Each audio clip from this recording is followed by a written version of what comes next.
Okay, so ito yung ating mga sample answers sa ilang mga problems dito sa activity. So pakita ko lang kung ah, paano ko siya gagawin. Kung ako yung gagawa, paano ko siya i-execute. So take note sa trigger, okay, para ma-display natin yung output, may option tayo sa SQL Server to use print. Okay? Whereas sa MySQL, pag nag-try kayong mag-print, walang option for that. So pag nag-try naman kayo mag-select sa loob, hindi niya yon papayagan. So hindi niya yun papayagan mag-compile. So in order for us to circumvent that, pwede tayong gumawa ng isang table tapos yun yung pagpapasukan natin ng data and then ipiprint and then isa-select natin. Okay? Mamaya papakita ko kung magta-try tayo ng select sa loob ng trigger kung ano yung mangyayari. Pero to circumvent yung issue na hindi pwedeng mag-select statement sa loob ng MySQL trigger, magagamit tayo ng another table para ipalabas yung magiging output. Okay? So SQL Server muna tayo. So ang problem natin is add 10 days to the inserted customer register date. So meron tayong trigger dito on table customer. So by the way, ito yung ating table customer. Okay. Na pasukan ko na rin siya ng data. Okay. So paano po natin siya execute? So execute natin trigger. Take note, SQL Server only supports after trigger. MySQL supports after and before. Okay, tandaan ang isang trigger will only be executed kapag successfully nakapag-insert ng data dun sa table na ginawan mo ng trigger. And also take note, kailangan iwasan po natin as much as possible yung infinite triggering na pwedeng maganap. Okay? Kapag nag-trigger tayo, make sure na yung table na trigger natin ay hindi bumabalik dun sa isa pang table. Like, let's say for example, table customer yung ginagawa natin ng trigger, tapos may table log tayo. Baka mamaya kasi si table customer nag-i-insert using trigger, i-insert natin sa table log. Si table log naman, pag ginawa natin ng trigger, nag-i-insert naman kay table customer. So, infinite loop yung mangyayari doon para silang magti-triggeran. So, you have to make sure na hindi mangyayari yung ganun. So, double check natin. So, again, the form or the syntax is create trigger, trigger name on table name, and then after insert as it pertains to the start of your code, begin at end. Ito yung body ng ating code. Then sa loob ng begin at end, doon po natin ilalagay yung ating code. Ngayon, kapag nagde-declare ng variable, make sure our variable starts with at symbol, okay, para ma-denote na siya ay variable. Also, kapag po tayo gumagamit ng insert trigger, ginagamit natin si inserted. Pag naman delete trigger, ginagamit natin si deleted. At pag update naman, pwedeng inserted at deleted. Inserted is the new data, while yun namang deleted is for the previous or old data. So, try na natin to. Create trigger, add 10 days, execute. So, okay naman siya. So, try nating mag-insert ng bagong data. Okay. Insert. So, nakapag-insert tayo ng bagong data. Okay. Wait lang. Okay. So, hindi na piprint. Check natin ha.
Okay? So, ito siya.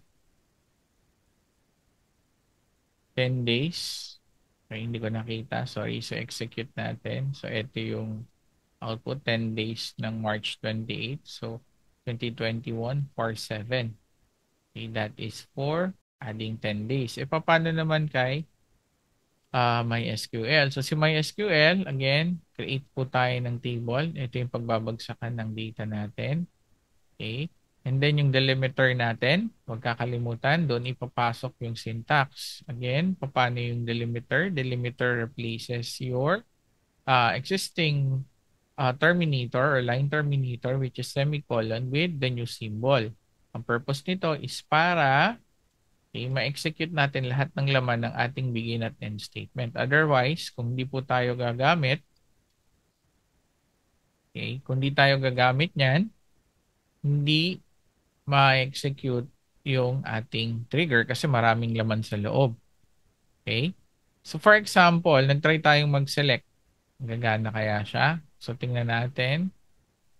Okay, pag in-execute natin siya, mag-error, not allowed to return a result set from a trigger kasi nga dahil dito. So bawal.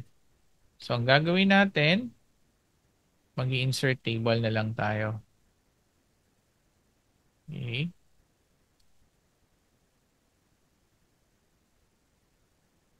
So ayan. So try natin. Okay. So tingnan natin kung gagana ng maayos. So mag-insert ako ng data and then isa-select ko si table log.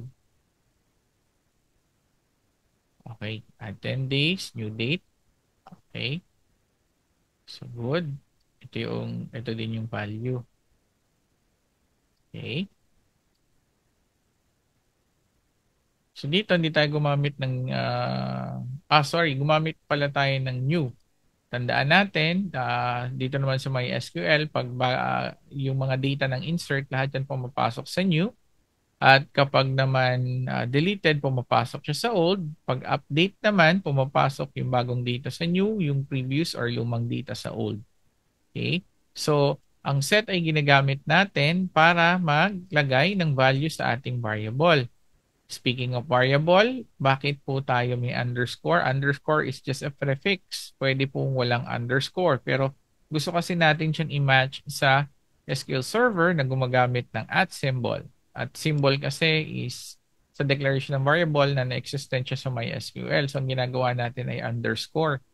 Okay? Para denote na siya ay variable. Pwedeng wala to. Again, pwedeng wala to. However, kapag mahaba ang ating code, pwede nyo kasing mapagkamalan siyang column. Kaya gumagamit tayo ng ganito to signify na yan ay variable.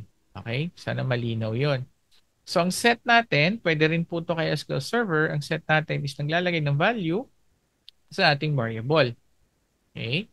So, galing kay customer register date. Tandaan na, bawat insert, update, or delete sa trigger, ang nakukuha niya is yung row. Ibig sabihin, tong isang buong to, lahat ng yan nakukuha niya. So, pwede niyang i-call yung column. Ang kailangan mo lang tawagin kung kaninong table. Depende kung anong operation. Tandaan, hindi natin pwedeng tawagin yung table natin na table customer para makuha yung value ng ating old data or new data. Kailangan ang tawagin natin si new sa si old. Okay? Depende sa kung anong klaseng trigger. Okay? So, working na po to.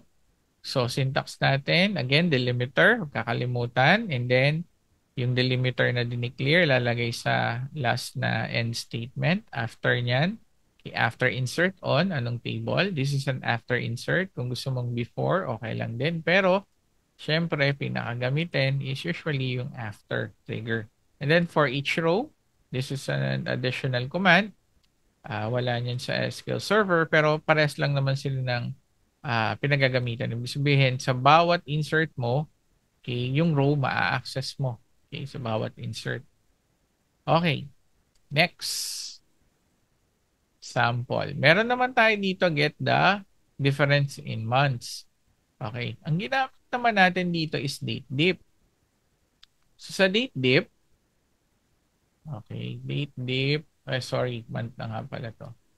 So sa date diff, Okay, pwede tayo mag-specify kung ano yung interval na gagamitin natin or part na gagamitin natin. So SQL Server is month, and then ano yung data, and then ano yung pagbabanggaan natin. So the difference in months between the customer register date na inserted at yung current date. So once we execute this one, trigger month difference. Okay, so na-trigger na natin. Tingnan natin yung resulta pag nag-insert. Okay, so ang resulta ay, okay, the result is 47 months. Okay, from 2025 until 2021. Okay, yun yung difference nila. So from 2021 until 2025. 47 months yung calculated na difference. So, paano naman siya kay MySQL? So, tingnan natin kay MySQL. Kasi MySQL, wala tayo kasi na date diff na kayang kumuha nung particular part ng month, year. Okay? Ang meron lang tayo, date diff, nagre-return siya ng day. Day between 2 days. So, knowing that, ang ginawa natin, dinivide natin 30. 30 is average days. Okay? Para mag-come up tayo ng difference in months. Okay? Kung gusto nyo year, 365.4. Sorry, 0.25. 365.25 pag year. Ito nga lang palitan nyo. Gawin yung decimal.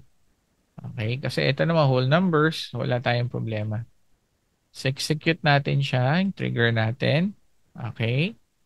Execute naman. So, insert tayo. Tingnan natin yung resulta. So, ito, second line. Okay. 10 days. Month difference. Tingnan natin. Okay, parang hindi na-execute.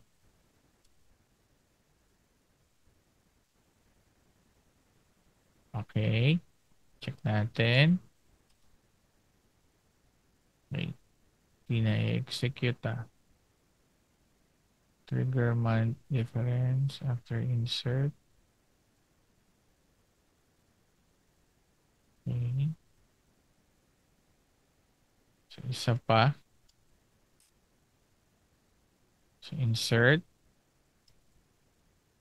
Okay, ayaw. Parang yung una lang. So, ano yung pwede natin gawin? So, drop natin si trigger na to. Tingnan natin kung gagana siya.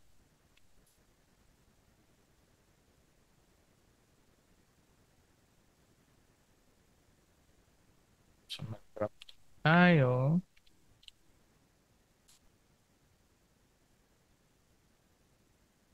Parang yung una lang kasi yung ina-allow niya.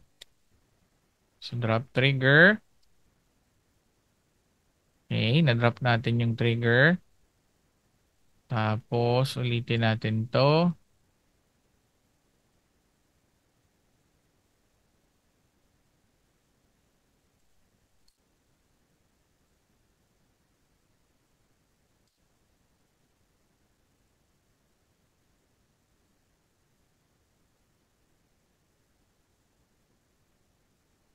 Okay. Then, try natin mag-insert. Try natin mag-select. Wala pa rin. Anong nangyari? So, check natin. Wait lang.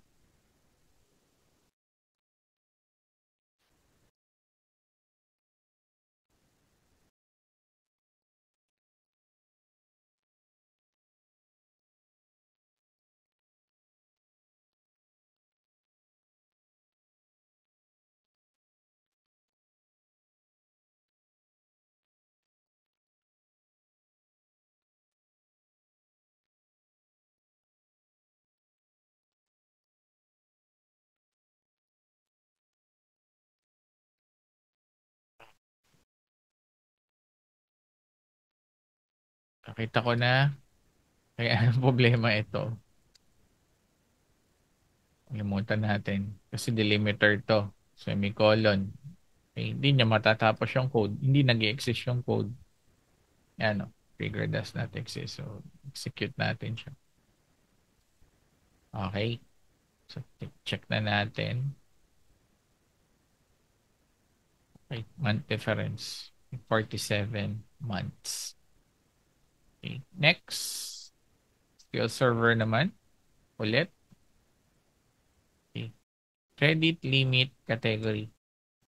So ito naman, this is using case statement, parang multiple if else. So the syntax is case and then after nito pwede kang gumamit ng alias para kung ano man yung laman ng iyong case statement, yun yung magiging quote-unquote column name. Now sa case statement, ang gusto natin mangyari dito pag less than 500 is low, pag greater than 500, but less than 100 is mid, and then everything else is neutral. Okay?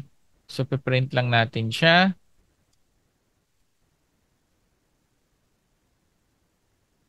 Execute natin. Okay. And then,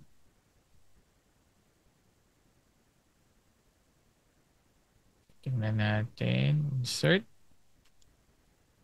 Okay. Category is low. 110.25. So, tingnan natin sa kabila.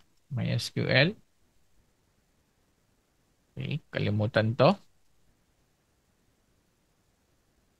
So, case statement. Ganon din. Same syntax halos. Okay. Pera lang sa variable declaration saka yung create trigger natin. Okay. Na-execute. And then insert data. Okay. Ito naman. Low. Okay. Next is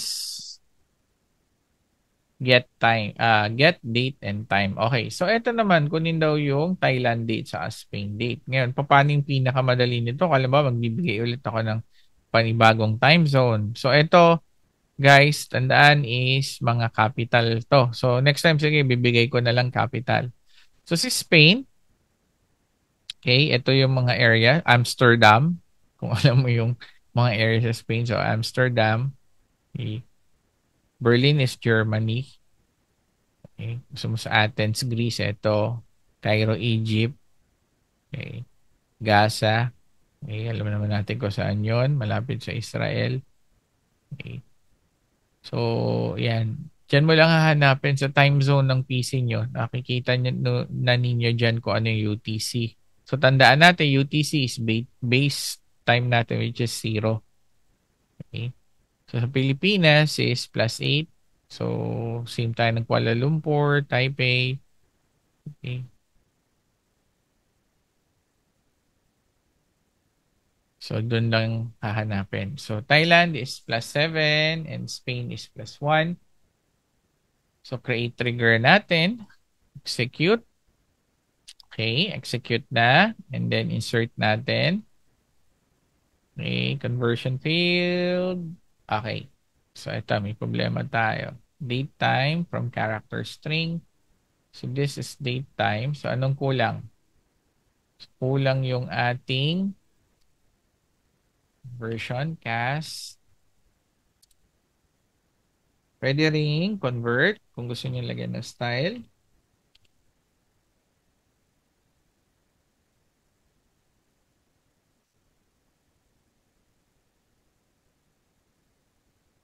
Okay.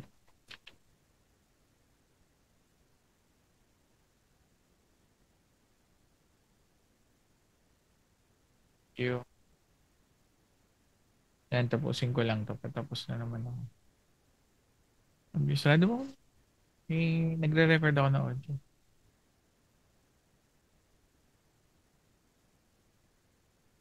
Ano mo? Tayang lamig. Okay. Oo. Sige. Tapusin ko lang to. Tapos yung ba na tayo yan? Wait lang. Merienda? O, merienda muna. Tapos mamaya simba na.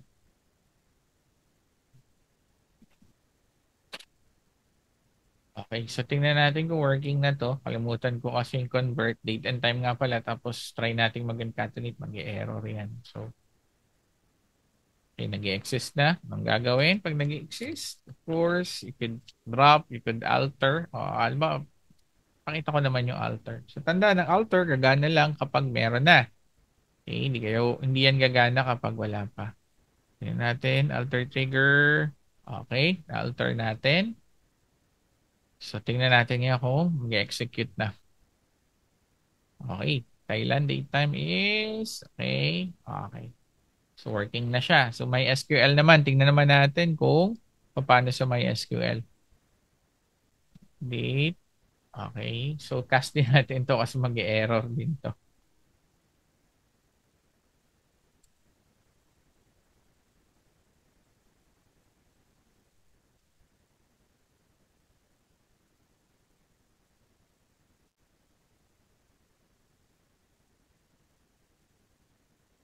Okay.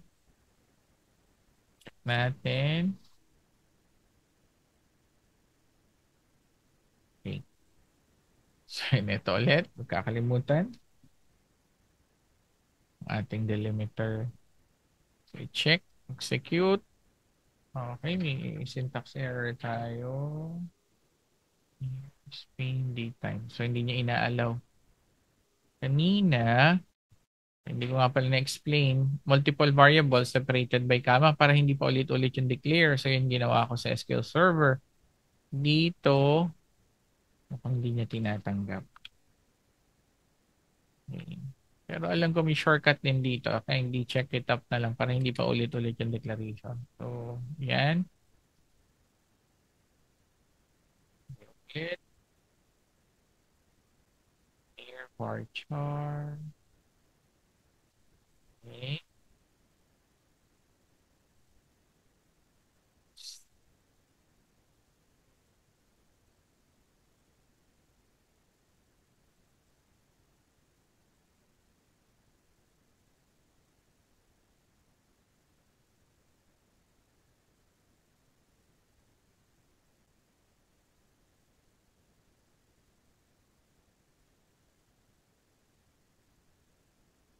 Try natin convert. Wait lang.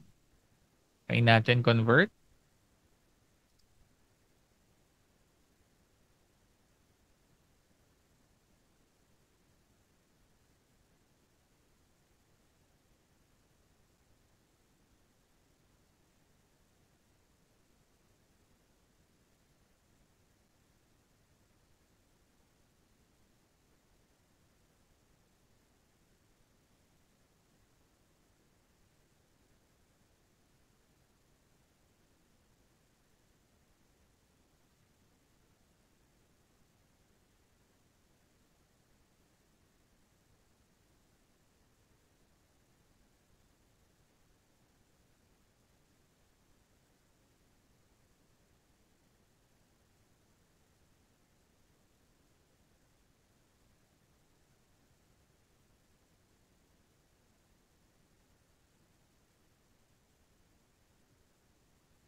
Okay, so sa MySQL, may na-encounter tayo na namang additional na problems. So una, okay, yung formatting natin using cast or convert, hindi siya kagana rekta dito sa ating concatenation. So nagre-require siya na gumamit ng date format. So date format, convert niya into a particular string format yung inyong date time. So ito yung format na ni-request ko. So percentage Y is for the year, percentage M month, percentage D is the day. So hours, minutes, and seconds. Okay? So ang ginawa ko, yung sa isa, date time, then sa concat ko, change. Yung pangalawa naman, ginawa ko na lang na string. And then, dun ko naman siya change dun sa variable. Okay? So, yun yung ginawa natin para lang ma-display. Okay? So with this one, once na na-execute natin siya, okay, and then you call Bulbasaur, ito yung magiging output niya. Okay. So, ayan siya. Okay. So next is the last part. So dito, update customer. So after update trigger siya, ang ginawa natin, nag-declare po tayo ng anim na variable. Pero actually, ang ginamit ko lang dito is dalawa. Gusto ko lang mapakita kung uh, paano nyo siya i-execute. For SQL Server, so again, lahat ng bagong data nasa inserted, lahat ng lumang data nasa deleted. Okay? Para pag tayo ay gumagamit ng update trigger. So ang gagawin natin dito is i-display niya yung luma at yung bagong value. So in this case, pangalan. I-display natin yung pangalan ng luma at bagong customer. Okay.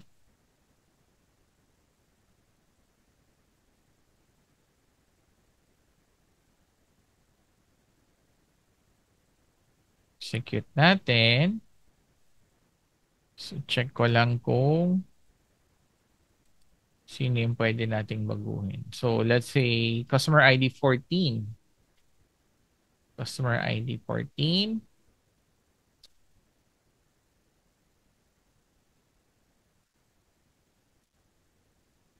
Sabihin natin naging Ivysaur na si si Bulbasaur.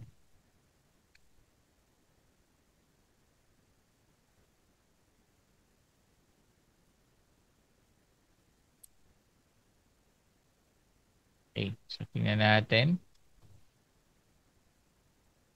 Old customer was, so baligtad ako.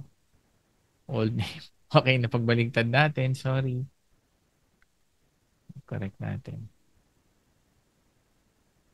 So, old, deleted. Okay. Again, alter na lang. Para hindi na natin i-drop. Again, gagana lang yan kapag may existing na. Hindi kayo pwede mag-alter nang wala pa yung trigger or yung object. Execute natin. Okay. Date old customer was Ivysaur into Ivysaur. So, sabihin natin si Ivysaur nag-evolve ulit. Ivysaur into Venusaur. Old customer was Ivysaur into Venusaur. Okay. For MySQL naman, paano natin siya gagawin? So, same concept lang. Okay. So, again, mukhang hindi ito gagana.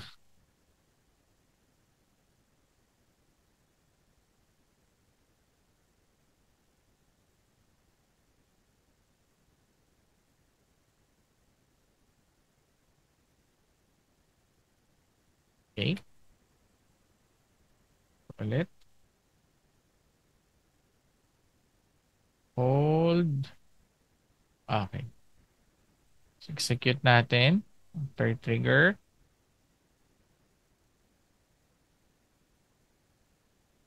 Okay. Nag-execute naman ng maayos. Okay. So, insert natin.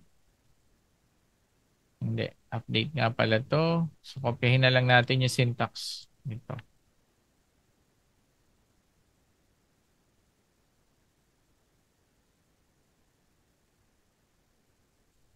Ivysaur muna.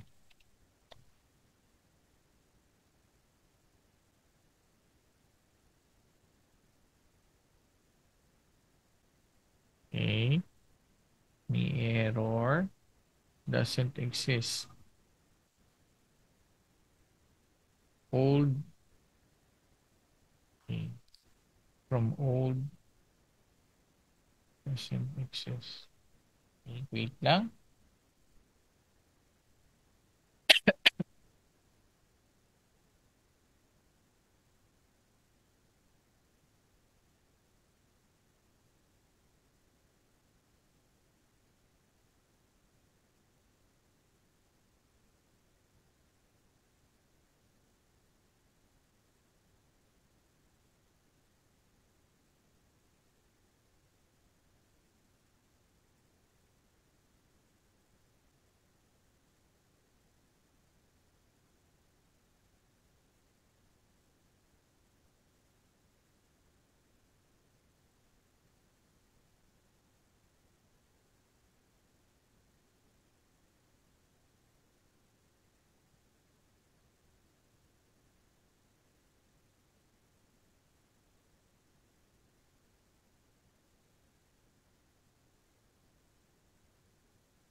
Set talaga.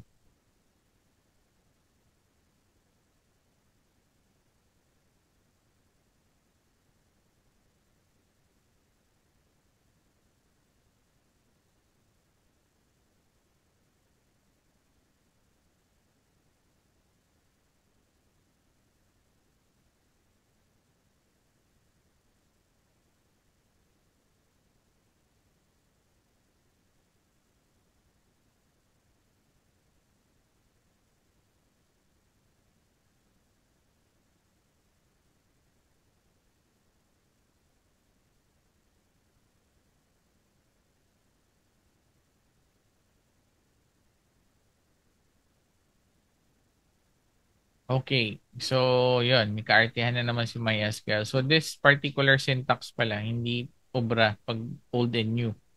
Kasi ang gagawin ko sana is, sa-select natin yung mga column galing doon sa table and then papasok natin using the keyword into doon sa mga variable. Pero unfortunately, sa trigger, old and new, hindi ito obra.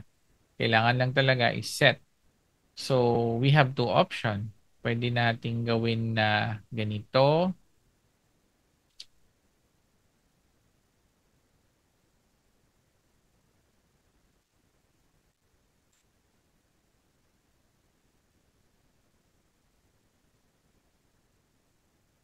Okay.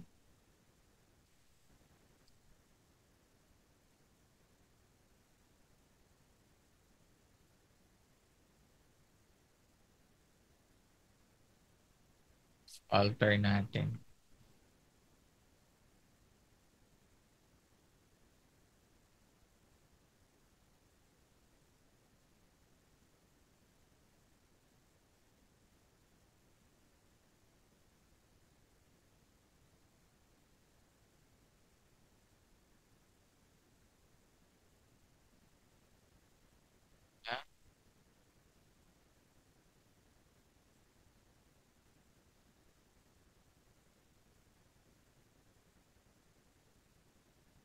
Colon. Drop.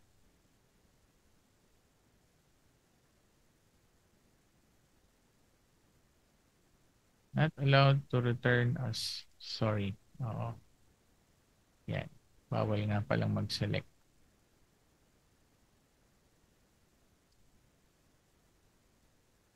Hmm? Ito lang. Okay. Okay. Pero naman, gagana na yan. Execute. Okay, gumana na. So, update tayo.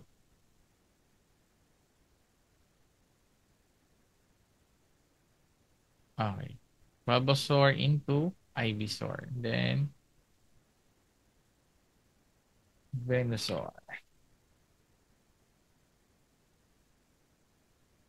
Okay.